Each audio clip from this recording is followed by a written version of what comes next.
He is warning all the European countries almost. ఎందుకంటే European countries అన్ని Putin విషయంలో చాలా కారణాల వల్ల చాలా సీరియస్గా ఉండడం మనం చూస్తూనే ఉన్నాం. అండ్ అఫ్ కోర్స్ ఈ వారు ఇంత పెద్దది అవ్వడానికి కానీ లేకపోతే సిచ్యువేషన్ ఇంత సీరియస్ అవ్వడానికి కొంత ప్రొవోక్ చేశారు వాళ్ళు కూడా అంటూ మనం చూస్తూనే ఉన్నాం. చాలా సందర్భాల్లో యూరోపియన్ కంట్రీస్ వ్యవహార శైలి మీద పుతిన్ కూడా రెస్పాండ్ అయ్యారు.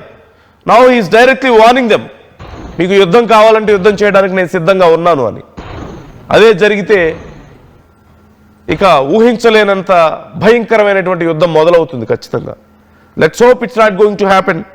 మరోవైపు ఈ మధ్య ఇటు నల్ల సముద్రంలో కొన్ని చమురు లోడ్స్, రష్యాకి చెందినటువంటి చమురు లోడ్స్ మీద ఉక్రెయిన్ డ్రోన్స్ దాడి చేయడం, ఆ తర్వాత మళ్ళీ ఉక్రెయిన్ మీద రష్యా దాడులు చేయడం, ఇవన్నీ కూడా మనం చూస్తూనే ఉన్నాం.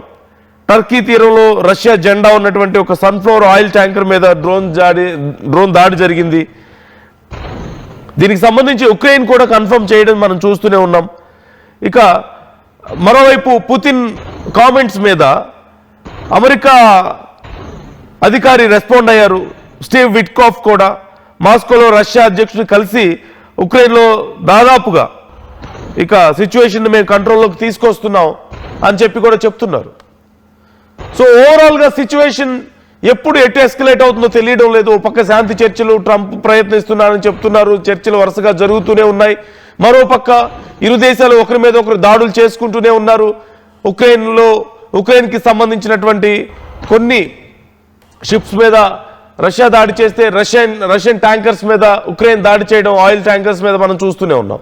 సో సిచ్యువేషన్ ఎప్పుడు ఎస్కలేట్ అవుతుందో చెప్పలేం. And it seems like both wants peace, ఇదైతే క్లియర్గా తెలుస్తుంది. బట్ మరొకరు థర్డ్ పర్సన్ ఇన్వాల్వ్మెంట్ ఇందులో కనిపిస్తుంది, యూరోపియన్ కంట్రీస్ ఇన్వాల్వ్మెంట్ కనిపిస్తుంది. They don't want peace between Ukraine and Russia. So ఇప్పుడు అమెరికా ఏం రెస్పాండ్ అవుతుంది? Are they going to talk with European countries? America అధ్యక్షుడు కానీ ఇంకెవరైనా సరే ఈ విషయంలో ఇన్వాల్వ్ అవుతారా? ఇంత బహిరంగంగా వార్నింగ్ ఇచ్చే వరకు వెళ్ళింది అంటే ఖచ్చితంగా పుతిన్ చాలా హెసిటేట్ అవుతున్నారు ఈ విషయంలో. యూరోపియన్ కంట్రీస్ ఇన్వాల్వ్మెంట్ అనేది పుతిన్ని చాలా ఇరిటేట్ చేస్తుంది అనేది కనిపిస్తోంది. సో ఈ విషయంలో ఇప్పుడు అమెరికా ఇన్వాల్వ్ అవుతుందా? అమెరికా చెప్పగలుగుతుందా యూరోపియన్ కంట్రీస్కి జస్ట్ కీప్ క్వైట్, మీరు ఇన్వాల్వ్ అవ్వద్దు అని? లేకపోతే ఇక్కడ ఏమైనా డబుల్ స్టాండర్డ్స్ నడుస్తున్నాయా అనే చర్చ కూడా నడుస్తుంది. సో రకరకాల అభిప్రాయాలు ఈ విషయంలో వినపడుతున్నాయి. ఒకవేళ పుతిన్ అనుకున్నట్లుగా, పుతిన్ వార్నింగ్ ఇచ్చినట్లుగా ఒకవేళ యుద్ధమే వస్తే it's going to be a third world war ఖచ్చితంగా. ఎందుకంటే యూరోపియన్ కంట్రీస్ అన్ని ఒక పక్కన ఉంటే, మరో పక్క రష్యా ఒక పక్కన ఉంటే ఏం జరగబోతుంది అనేది మీరు ఒక్కసారి ఊహించుకోండి, ఎంత భయంకరంగా ఉంటుంది పరిస్థితి అనేది. And he is fed up with European countries. Involve అవ్వద్దని చెప్తున్నా సరే వాళ్ళు ఇన్వాల్వ్ అవుతూ ఉండడం, మరోపక్క ఉక్రెయిన్ రెచ్చగొడుతూ ఉండడం, ఉక్రెయిన్కి ఆయుధాలు ఇస్తూ ఉండడం, నాటో ఆశ చూపిస్తూ ఉక్రెయిన్ని మరింత రెచ్చగొట్టడం, ఒకదానికొకటి they are irritating them. I'm not trying to give a supportive talk ఇక్కడ పుతిన్కి అనుకూలంగా. కాకపోతే పుతిన్ ఈ స్థాయిలో బహిరంగంగా అన్ని దేశాలని ఆయన బహిరంగ హెచ్చరించే స్థాయి వరకు వచ్చిందంటే ఎంత ఇరిటేట్ చేస్తున్నారు అనేది కూడా చూడొచ్చు, అంటే వాళ్ళ అంతర్గత విషయాల్లోకి. So it's time for Trump to involve once again. ఈ విషయాల్లో మాట్లాడాల్సిన అవసరం ఉంది. యూరోపియన్ కంట్రీస్ని కొంచెం స్లో చేయాల్సిన అవసరం ఖచ్చితంగా ట్రంప్కి ఇక్కడ కనిపిస్తోంది. ఇంత భయంకరమైనటువంటి యుద్ధం తర్వాత ఇప్పుడిప్పుడే పరిస్థితులు సర్దుమణుగుతున్నాయి. ఒకప్పుడుతో పోల్చుకుంటే యుద్ధం సీరియస్నెస్ తగ్గింది. ఇప్పుడు అడపాదడప ఒకరి మీద ఒకరు దాడులు చేసుకుంటున్న మాట వాస్తవమే, కానీ ఇప్పుడు అంత భయంకరమైన యుద్ధం జరగడం లేదు. సో ఇలాంటి సమయంలో మళ్ళీ ఏదైనా చిన్న కారణం వల్ల ఇది ట్రిగ్గర్ అయినా సరే సమస్య పెద్దదవుతుంది. కాబట్టి ట్రంప్ ఈ విషయంలో జాగ్రత్తగా ఉండాలి. He's trying his best. ఈ మధ్యకాలంలో కొంచెం పరిస్థితులు సర్దుమణుగుతున్నాయి రష్యా ఉక్రెయిన్ మధ్యలో. మరోపక్క మనం చూసాం ఇజ్రాయెల్ హమాస్ మధ్యలో కూడా కొంతవరకు సిచ్యువేషన్ కంట్రోల్లోకి వచ్చింది. Somehow Trump got few points ఈ వార్స్ విషయంలో. So now he should be more careful. ఇరువైపుల నుంచే కాకుండా థర్డ్ పార్టీని కూడా ఇక్కడ కంట్రోల్ చేయాల్సిన అవసరం ఉంది. So what's your opinion about this? మీ అభిప్రాయం ఎలా ఉంది? ఎందుకు యూరోపియన్ కంట్రీస్కి ఇష్టం ఉండడం లేదు ఈ రెండు దేశాల మధ్య పీస్ రావడం? ఇంటెన్షనల్గా ఎందుకు డిస్టర్బ్ చేసే ప్రయత్నం చేస్తున్నారు? నిజంగానే పుతిన్ ఒకవేళ పూర్తిగా వ్యతిరేకిస్తూ యూరోపియన్ కంట్రీస్తో యుద్ధం చేయాల్సి వస్తే పరిస్థితి ఎలా ఉంటుంది? కామెంట్ చేసే ప్రయత్నం చేయండి. మీ అభిప్రాయాలు కూడా మాతో పంచుకోండి.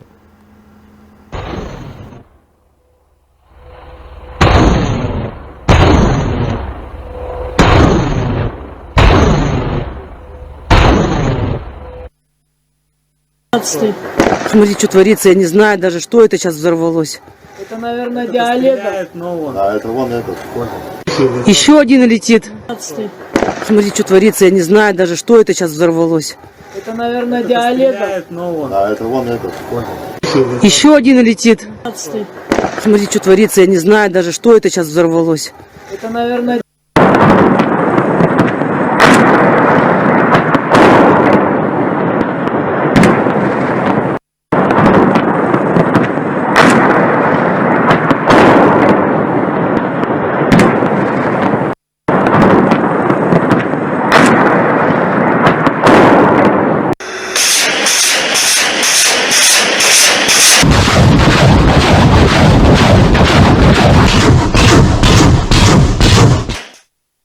₹5 ఏమొస్తుందమ్మా? ₹5 ఏమొస్తుందా? ₹5తో శాస్త్రీ బామ్ కొత్త ప్యాక్ వస్తుంది. జలుబు, తలనొప్పి, ఒళ్ళనొప్పులు అన్నిటికీ రిలీఫ్ ఇస్తుంది. Boss, Shastri balm ₹5 pack release అయింది.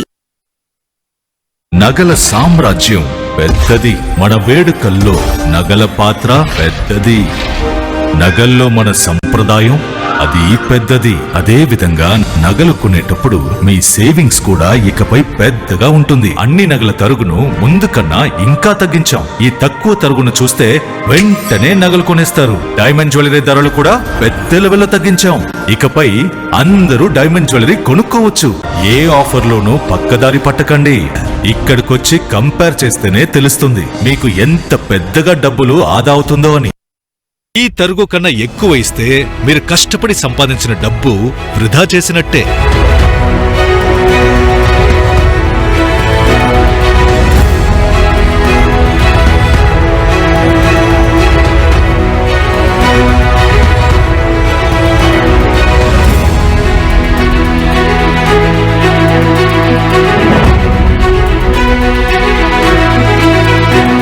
లలితాలో నగలు కొనండి, ఎక్కువ డబ్బులు ఆదా చేయండి.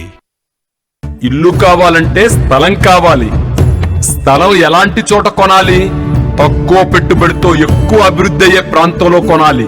నూతన వెంచర్ అమేయ నందు అప్రూవ్డ్ ప్లాట్లు అందుబాటులో ఉన్నాయి. ఒక్కసారి సకుటుంబంగా విచ్చేసి సరైన నిర్ణయం తీసుకోండి. స్వర్గసీమ వారి నూతన వెంచర్ అమేయ